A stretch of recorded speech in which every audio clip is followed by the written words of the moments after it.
পুতনাই নিজৰ স্বৰূপটো হলাই গৈছিল পুতনা আছিল ৰাক্ষসী কিন্তু গৈছিল এগৰাকী সুন্দৰ ভদ্ৰ সুখিলা নাৰী ৰূপত সেইবাবে ঈশ্বৰৰ সন্মুখলৈ মই আহিছো ভকত হয় কিন্তু মনত আছে কপটতা মই আপোনাৰ কিবা এটা দেখিছো মনটো জ্বলিছে তেতিয়ালে পুতনা মোৰ ভিতৰতে আছে আৰু মোক দেখিও ঈশ্বৰে নিজৰ চকু ঢাকি দিব নহলে দেখা যায় না আমাৰ ভাদ মাহত মহাপুৰুষৰ তিথি পৰে সেইকাৰণে ভাদ মাহত গোটেই মাহটো আমাৰ আধ্যাত্মিক অনুষ্ঠানে প্ৰতিখন গাঁৱৰ নামঘৰত সত্ৰানুষ্ঠানত হওক বা বিভিন্ন অনুষ্ঠানত সেই ভাদ মাহটো পালন কৰা হয় আমি বিভিন্ন নামঘৰ সত্ৰ ইত্যাদিসমূহ দৰ্শন কৰিবলৈ যাওঁ বিশেষকৈ ভাদ মাহত নহয় গৈ পেলাই আমাৰ বহুত সংখ্যকে কি কৰেগে যেতিয়া দুজনমান ভিৰ থাকে দুজনমানক ঠেলা দি মুঠতে মই চাকি গছ জ্বলাই থৈ আহিবগে লাগে কাক ঠেলি গলো বৈষ্ণৱ এজনকে বা ভকত এজনকে ঠেলি যোৱা নাই জানো ঈশ্বৰে বাৰু মোক মোৰ সেই চাকি গছৰ সেৱা গ্ৰহণ কৰিবনে যদি নাই পৰা তেতিয়া বাটতে দি থৈ আহক ঈশ্বৰে আমাৰ পৰা ভাৱটোহে বিচাৰে তাৰ সন্মুখত বহি থকা ভিক্ষাৰীজনক অন্ততঃ 10 টকা দিবনে টকা এটা দিয়াৰ সকলোৱে সামৰ্থ্য থাকে দি থৈ আহক তাত আচল ধৰ্ম আছে কিন্তু যদি দুজনক মই ঠেলা মাৰি চাকি গছ জ্বলাই থৈ আহিছো এফালে কৈছো আমি ঈশ্বৰ সমস্ততে আছে কিন্তু ঈশ্বৰৰ ঘৰখনতে যদি মই ভাবিছো নাস্তিকতকৈ আস্তিকতাত থাকি ঈশ্বৰক গ্ৰহণ কৰিব নোৱাৰা যেন আটাইতকৈ ডাঙৰ নাস্তিকজনে যিজনে নাস্তিক বুলি কয় সেইজনে ঈশ্বৰ নাই বুলি ভাবিছে কিন্তু মই আস্তিক মানে মই ঈশ্বৰ মানিছো ঈশ্বৰ আছে বুলি মানিছো কিন্তু সেইখন এখনত যে ঈশ্বৰ প্ৰতিষ্ঠিত আছে কিমান সতৰ্কতাৰে তেওঁ সন্মুখত মই বহিছো এই ইন্দ্ৰিয়সমূহ আপুনি মই যিসমূহ ইন্দ্ৰিয়ত ধাৰণ কৰি আছো এইপা হৈছে যত অনৰ্থৰ মূল কাণে বেয়া কথাটো পটককে শুনে চাবচোন কাণখন কলৈ যায় দুজনে ফুসফুসকে কি পাতি আছে তালে পটককে যায় ইমান ডাঙৰ ডাঙৰকে ভাগৱতে কি পঢ়ি আছে তালে পটককে না যায় বেয়া গোন্ধটো পটককে পাওঁ ভাল গোন্ধটো পটককে নাপাওঁ এই ইন্দ্ৰিয়সমূহক নিয়মিত কৰিবলৈ সেইকাৰণে ভক্তি ৰত্নাকৰত মহাপুৰুষে বৰ সুন্দৰভাৱে লিখিলে যে ইন্দ্ৰিয়সমূহক নিয়ম কৰিলে ব্যৱস্থাটো কি কৰ্ণে শুনে কৃষ্ণ কথা কাণখন কিয় দিলে যে সৎ কথা শুনাত ভগৱন্তৰ কথা শুনাত মুখে বোলে ৰাম মনে পাদ পদ্ম স্মৰে মনটো কিয় দিলে ঈশ্বৰ চিন্তনৰ বাবে সেই গজেন্দ্ৰ উপাখ্যানৰ জৰিয়তে আৰু এটা কথা যদি আমি চাওঁ মহাপুৰুষজনাই লিখিছে যে গজেন্দ্ৰই ত্ৰাহি হৰি বুলি ভগৱন্তক শৰণাপন্ন হৈছিল কিন্তু মূল ভাগৱতলৈ যদি আমি চাওঁ মূল ভাগৱতত গজেন্দ্ৰই যেতিয়া ভগৱন্তক স্তুতি কৰিছে 18টি শ্লোকত সেই 18টি শ্লোকত কিন্তু ভগৱন্তৰ হৰি নাম নাৰায়ণ কৃষ্ণ এটাও নাম নাই তাৰ তাৎপৰ্যটো কি গজেন্দ্ৰই কি বুলি কৈছিল যে সকলো জীৱৰে অন্তঃকৰণত যিজন প্ৰতিষ্ঠিত হৈ আছে সেইজনেই মোক ৰক্ষা কৰকি সকলো দেৱী দেৱতা সকলোৰে শ্ৰেষ্ঠত যিজন আছে সেইজনে মোক ৰক্ষা কৰি প্ৰত্যক্ষৰ পৰা নাম উচ্চাৰণ হোৱা নাই কিন্তু চিন্তন ঈশ্বৰৰে হৈছে সেইকাৰণে শ্ৰৱণ কীৰ্তন শ্ৰেষ্ঠ কিন্তু শ্ৰৱণ কীৰ্তনৰ গুহাৰ্থ ক'ত প্ৰকাশ পাইছে স্মৰণ আৰু চিন্তনত আমি যে ভগৱন্তৰ নাম লৈছো যাতে অন্তিম সময়ত আমি ভগৱন্তক চিন্তা কৰি হৰিটো এৰিব পাৰো কাৰণ অন্তিম সময়ত যেনেকে হৰিৰেৰু তং তমেৱতি সদাতদ ভাৱ ভাবিত যেনে ধৰণৰ ভাৱ ৰাখি আমি হৰিৰেৰু তেনে ধৰণৰ ভাৱকে প্ৰাপ্ত কৰো অষ্টম স্কন্ধৰ জড়ভৰত তাৰ উদাহৰণ পৰম বিৰক্ত আছিল কিন্তু অন্তিম সময়ত হৰিণা পোৱালি এটাত মোহত আসক্ত হৈ গ'ল পিছত হৰিণ ৰূপত জন্ম লাভ কৰিব লগা হ'ল তেতিয়ালে মই ধন হুন পুত্ৰ ভাজ্যা বুলি যদি মৰিবলৈ হয় তেতিয়ালে মোৰ গতি কি হ'ব অন্তিম সময়ত ওচৰতে গীতা ভাগৱত পঢ়ি আছে কিন্তু কাণেৰে যদি নুশুনা হৈ থাকো গাঁৱৰ ভকতসকলে আহি কাণত ভগৱন্তৰ নামটো ল'বলৈ মনত পেলাই দিছে বোলে ৰাম বুলি কোৱা কৃষ্ণ বুলি কোৱা কিন্তু যদি মই মুখেৰে ক'ব নোৱাৰা হৈ থাকো কাণেৰে নুশুনা হৈ থাকো তেতিয়াহ'লে কেনেকে ভগৱন্তক সেইখিনি সময়ত মনত স্মৰণ আৰু চিন্তন লাগিব প্ৰত্যক্ষ ৰূপত ভক্তিৰ এটা স্তৰটো এইটোও কোৱা হৈছে প্ৰত্যক্ষ ৰূপত যদি নাম মুখেৰে উচ্চাৰণ হোৱা নাই কিন্তু মনত যদি চিন্তন হৈ আছে তেতিয়া ভগৱন্তৰ সমান কাৰণ কংসই কৃষ্ণৰ নাম নলৈছিল ভয়তে কিন্তু বৈখন্তে উঠন্তে ভুঞ্জন্তে ভ্ৰমন্তে কৃষ্ণক চিন্তে সদায় সকলে জগত হৰিময় দেখে সুখ শান্তি খাবলৈ ভয় কৃষ্ণই মাৰিবলৈ আহিছে বুলিয়ে দেখে কেনিবা অকণ হ'লে যে কৃষ্ণই মাৰিবলৈ আহিছে বুলি দেখে ইমান ভয় কৃষ্ণৰ প্ৰতি সেই কৃষ্ণক চিন্তা কৰি থাকোঁতে সেইকাৰণে অন্তিম সময়ত বোলে কৃষ্ণৰ স্বৰূপ গতি পালে আমি এতিয়া নাম লৈছোঁ প্ৰাথমিক স্তৰত আমি মুখেৰে ভগৱন্তৰ নাম লওঁ দ্বিতীয়টি স্তৰত নাম লওঁতে কৃষ্ণৰ স্বৰূপটো মনলৈ আহিব লাগিব সঁচাকৈ নাম ল'ব পাৰিছোনে নাই হয় নিজকে চাবও লাগিব খুন্দাটো খাওঁতে কি ওলাইছে মুখৰ পৰা উজুতিটো খাওঁতে কি ওলাইছে খুন্দা উজুতি খাওঁতে যদি বেলেগ কিবা এটা ওলাইছে জানক আৰু যিখন কৰি আছোঁ এইখন চব ভেকু ভাওনা আৰু আপুনি কিমানৰ ভকতি কৰিছে এইটো মোৰ বিচাৰ্য বিষয় নহয় মোৰ বিচাৰ্য বিষয় মই কিমান ভকতি কৰিছোঁ সঁচাকৈ যদি ঈশ্বৰ ভক্তি আচৰণ কৰিছোঁ তেতিয়াহ'লে উজুতিটো খাওঁতে খুন্দাটো খাওঁতে তেওঁৰ নাম ওলাব নহ'লে চাবচোন শত্ৰুৰ নামো আমাৰ মনত সপোনতো মনত থাকে কোনোবাই যদি ক'ৰবাত কিবাকে বেয়াকৈ কৈছে মনত হ'লেও কোনোবাত বহুৱাই থৈ দিওঁ যে আমুকত মোক আমুকে বেয়াকৈ কৈছিল কিন্তু যিজনে ঈশ্বৰে আপোনাৰ মোৰ জীৱনৰ প্ৰতিটো ছেকেণ্ড দি আছোঁ সেইজনক কিন্তু আমি পাহৰি থাকোঁ সমস্যা সেইখিনিতে কলিযুগৰ বাবে আটাইতকৈ উত্তম ব্যৱস্থাটো কি আমি চিন্তনৰ জৰিয়তে তেওঁক প্ৰাপ্ত কৰিব পাৰোঁ কাৰণ যাৰ স্বৰূপ চিন্তন কৰি থাকে যেনেকুৱা ভগৱন্ত কৃষ্ণৰ স্বৰূপটো চাওকচোন আমি নাজানো ভাগৱত এনেই পাতোতে চাবচোন আমাৰ 16 গছ 32 গছ বন্তি জ্বলোৱা হয় ভাগৱতৰ বেদীখন যেতিয়া স্থাপন কৰা হয় তাত শংখ চক্ৰ গদা পদ্ম এইবিলাক ধুনীয়া লাগিবলৈ সৃষ্টি কৰা পৰিৱেশ নহয় তাত এটা দৰ্শন আছে যে ভগৱন্তৰ স্থান কি মণিকূট গৃহত নহয়নে বৈকুণ্ঠ স্বৰূপ হৈছে মণিকূট গৃহভাগ সেই মণিকূট গৃহৰ পৰা ভগৱন্তক ভক্ত সমাজলৈ নমাই অনা হৈছে ভগৱন্তৰ 32 প্ৰকাৰৰ অলংকাৰ আছে সেইকাৰণে 16 গছ 32 গছ বন্তি আমাৰ জ্বলোৱাৰ ব্যৱস্থা আছে যাতে পৰিৱেশ এটা নিৰ্মাণ হয় কিন্তু এটা কথা বাহিৰৰ পৰিৱেশটো নষ্ট কৰিব পাৰি কিন্তু অন্তৰৰ পৰিৱেশটো নষ্ট কৰিব নোৱাৰি আমি কওঁ যে আজিকালি ইমান কথা ভাবি থাকিবলৈ আজিকালি পৰিৱেশ নাই পৰিৱেশ আছে আমি বহুত ভাল পৰিৱেশত আছো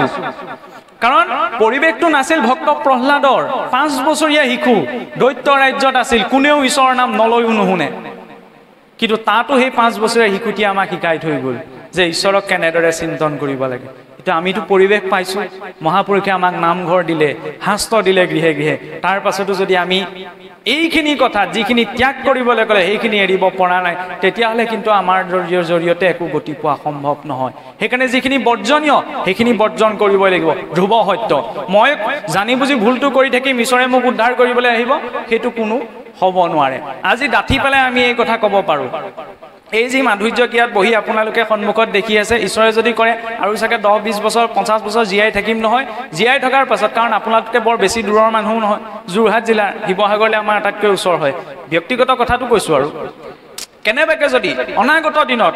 কৰবাত যদি কেনেবাকে অধম মৃত্যু প্ৰাপ্ত কৰবাত বোলে খোলাকে কৈছোঁ যদিও আমি এইবিলাক কথা ক'লে অশুভ বুলি কওঁ কেনেবাকে যদি আওমৰণে মৰিবলৈ হয় তেতিয়াহ'লে জানিব এই মাধুৰ্যই ইমান এইখিনি সময়ত যিখিনি কথা ক'লে সেই সকলো কেৱল ভাটৌ মুখৰ কথা ইয়াত আচৰণৰ কোনো কথা নাই কাৰণ যেতিয়ালৈকে আমি নিজে আচৰণ নকৰোঁ শব্দ ব্ৰহ্ম নিষ্ণাতো পচে যদি শ্ৰুতফলম শ্ৰমন্তস্য হব্য ধেনু ৰক্ষিত যদি আমি নিজে আচৰণ কৰা নাই তেতিয়াহ'লে সকলো শাস্ত্ৰ পঠন সকলো শাস্ত্ৰ বাক্য সকলো শাস্ত্ৰ চৰ্চা বাজি গাই ৰখাৰ নিচিনা সেইকাৰণে প্ৰথম মই নিজে আচৰণ কৰিব লাগিব মই আপোনাক কৈছোঁ যে আপুনি চাদাকণ নাখাব বৈষ্ণৱ মাৰ্গত কিন্তু মই যদি লুকাই চুৰ কৰি খাইছোঁ 14জন হাকী লগতেই আছে কৰ্ণত দিগগণ কাণত অশ্বিনী কুমাৰ বাক্যত অগ্নি জিহ্বাত বৰুণ মনত চন্দ্ৰ অহংকাৰত ৰুদ্ৰ বুদ্ধিত বাসুদেৱ লিংগত প্ৰজাপতি গুহ্যত মিত্ৰ পদত বিষ্ণু হস্ত পিণ্ড এইবিলাকে কি কৰিছিল সময়ে থাকি দিবই সেইকাৰণে এইবিলাকে সৎকৰ্ম আচৰণ কৰা প্ৰয়োজন এই যে ক'লে কৰ্ণে শুনে কৃষ্ণ কথা মুখে বোলে ৰাম মনে পাদ পদ্ম স্মৰে হস্তে কৰে কাম এই দুখন হাতে কৃষ্ণৰ কৰ্ম কৰিবলৈ কৃষ্ণৰ কৰ্ম গৃহ যি কৰ্ম কৰিছোঁ আইগৰাকীয়ে চাউল মুঠি দিছে ভগৱন্ত কৃষ্ণৰ নামত গৃহ কৰ্ম কৰিছে কৃষ্ণৰ নামত নিত্য নৈমিত্তিক যত জাতি ধৰ্ম আশ্ৰমৰ যত কৰ্ম কৃষ্ণত অৰ্পিলে হিউ হুৱে জানা মহাভাগৱত ধৰ্ম যদি নিত্য নৈমিত্তিক কৰ্মসমূহ ঈশ্বৰত অৰ্পণ কৰিছোঁ সেয়া বোলে মহাভাগৱত ধৰ্মলৈ ৰূপান্তৰ হয় বেলেগকে তেতিয়াহ'লে ভক্তিৰ নামত আচৰণ কৰিবলৈ বাকী আছে জানো নাই খালি সেই অৰ্পণাৰ বিধিটো জানিব লাগিব কৃষ্ণৰ প্ৰতিমা দেখে চক্ষুৱে ভক্তক এই চক্ষু দুটা কি দিলে কৃষ্ণৰ প্ৰতীক পদ কৃষ্ণৰ প্ৰতিমা বুলি কওঁতে আকৌ খেলি মেলি এটা আছে আমাৰ বৈষ্ণৱ সমাজত যে ভাগৱত বাংময় মূৰ্তি কিন্তু কৃষ্ণৰ ফটোখনত যে কৃষ্ণ নাই এইটো ভাৱনা কেতিয়াও কৰিব নালাগে কাৰণ তেওঁ আছে যিদৰে হয় যে মোৰ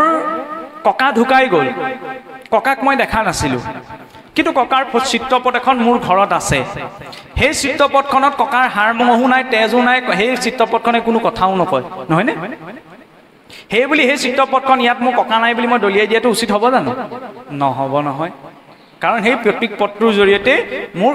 ককাৰ ধাৰণাটো মনলৈ আহে ঠিক তেনেদৰে এই যে প্ৰতিমা ভগৱন্তক আৰাধনা কৰা 8 প্ৰকাৰৰ বিধান আছে 8 প্ৰকাৰৰ প্ৰতিমাৰ কথা ভাগৱতে কৈছে একাদশ স্কন্ধত যে শৈলিং দাৰুময়িং লৌহিং লেখ্যা লেপ্যাস চৈকটিং মনোময় মণিময়িং প্ৰতিমাস্ত বিধাস্মিতহা শিলৰ হ'ব পাৰে দাৰু অৰ্থাৎ কাঠৰ হ'ব পাৰে যিদৰে জগন্নাথ দাৰু ব্ৰহ্ম লেখা হ'ব পাৰে লেপন কৰা হ'ব পাৰে মণিময় হ'ব পাৰে মনোময় হ'ব পাৰে উত্তম কি বাংময় মূৰ্তি ভাগৱতত সেৱা কৰা মানে আমিতো প্ৰিণ্ট কৰি অনা কাগজৰ কিতাপখনত সেৱা কৰা নাই নহয় জানো সেই ভাগৱতৰ প্ৰতিটো অক্ষৰে যিজনা ঈশ্বৰক ব্যক্ত কৰিছে তেওঁক আমি সেৱা কৰিছোঁ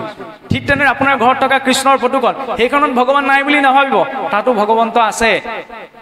সেই ভাৱনা থাকিলে তেতিয়া তেওঁৰ আগত আমি অবাক্য ৰতন নকৰোঁ অশুভনীয় কৰ্মটো নকৰোঁ কিন্তু আমি সেইটো বিশ্বাসত নলওঁ যে ইয়াত ঈশ্বৰ আছে সেইকাৰণে নামঘৰত বহিয়ে আমি নাভিবলগীয়াটো ভাবি দিওঁ, নক'বলগীয়াটো কৈ দিওঁ, কাৰণ পাহৰি যাওঁ যে মোৰ সন্মুখত আজি যদি মোৰ সন্মুখত ভাৰতৰ ৰাষ্ট্ৰপতি সন্মুখীত উপস্থিত হ'লহেঁতেন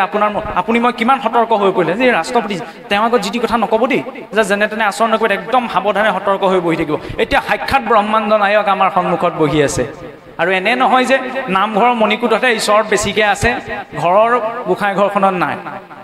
বা সৌ দূৰৰ তীৰ্থত থকা স্থানতে ভগৱান বেছিকৈ আছে, আপোনাৰ গৃহৰ উপাসনাস্থলীখনত নাই, বা আপোনাৰ ঘৰৰ গোঁসাই ঘৰখনত নাই। সেইখনতো ঈশ্বৰ পূৰ্ণ ৰূপতে আছে, খালি আমাৰ ভাৱটো লাগে। প্ৰহ্লাদে যেতিয়া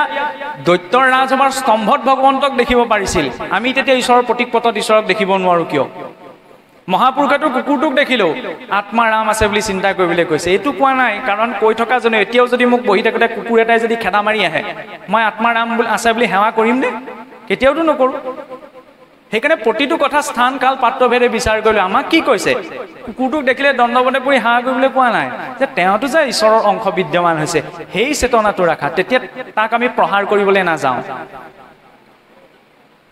যেতিয়া কুকুৰটোত আছে সমস্ত ভূতত ঈশ্বৰ ব্যাপ্ত হৈ আছে, তেতিয়া ঈশ্বৰ নথকা একোটা জেগাও নাই। সেইকাৰণে চাবচোন আমাৰ বৈষ্ণৱ সদাচাৰত সেই বস্তুখিনি ক'ত শিকোৱা হয়? ভজন সদাচাৰত।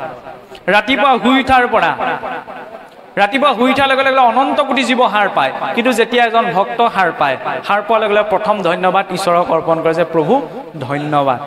তুমি মোক এই জীৱনটো প্ৰদান কৰাৰ বাবে।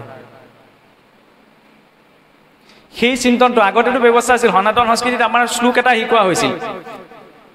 ৰাতিপুৱা শুই উঠি আমাৰ কাৰণ জন্ম কৰ্মৰ সাক্ষী স্বৰূপ হৈছে এই দুখন হাত, যে কৰাগ্ৰে বসতে লক্ষ্মী, কৰ মধ্যে সৰস্বতীম, কৰ মূলেশ গোবিন্দ, প্ৰভাতে কৰ দৰ্শনম, যে কৰ অগ্ৰ মোৰ কৰৰ অগ্ৰত লক্ষ্মীয়ে বিৰাজ কৰক, কৰ মধ্যে মোৰ বিদ্যাই বিৰাজ কৰক, কৰ মূলেশ গোবিন্দ, কৰৰ মূলত গোবিন্দই বিৰাজ কৰক, প্ৰভাতে কৰ দৰ্শনম। পুৱাই পেলাই মোৰ জন্ম কৰ্মৰ সাক্ষী স্বৰূপে এই দুখন হাতৰ দৰ্শনত মোৰ সকলো শুভ হওক। আজিকালি ওলোটা